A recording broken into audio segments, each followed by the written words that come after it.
বক্তব্য দেওয়া যাবে না। শুধু বলতে চাই, এখনো অনেক প্রশাসনের লোক চেয়ারে বসে আপনিকে গুণ গাইতেছেন।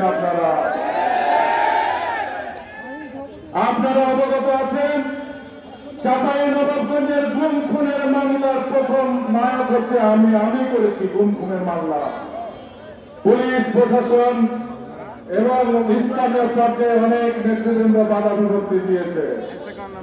সেই মামলাগুলো আজকে আন্তর্জাতিক আদালতে প্রেরণ করা হয়েছে। সেই আদালত থেকে আজকে টিম গঠন করা হয়েছে এবং আমাদের দলে যে সব নেতা কর্মী গুম হয়েছে তাদের ন্যায় বিচার পায় তার জন্য তদন্ত কমিটি করে আজকে 3 দিন যাবত আমাদের চাঁপাইনবাবগঞ্জ জেলাতে আছে।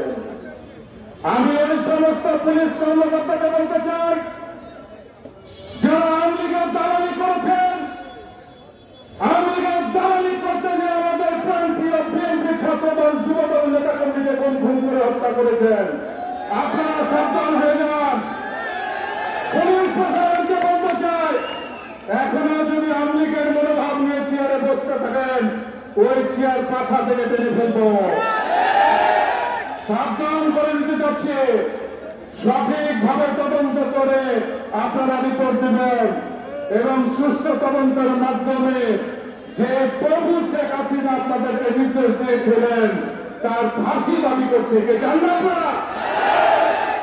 সে যেখানেই থাকলে গেল, মোদীর কাছেই থাকলে গেল, দরকার হলে তার কাছ থেকে ছেঁচে বাংলাদেশের মাটিতে নিয়েছে আদালতের মাধ্যমে ফাঁসি দিয়ে বিচার সম্পন্ন করা হবে। এই বলে আমার বক্তব্য শেষ করছি।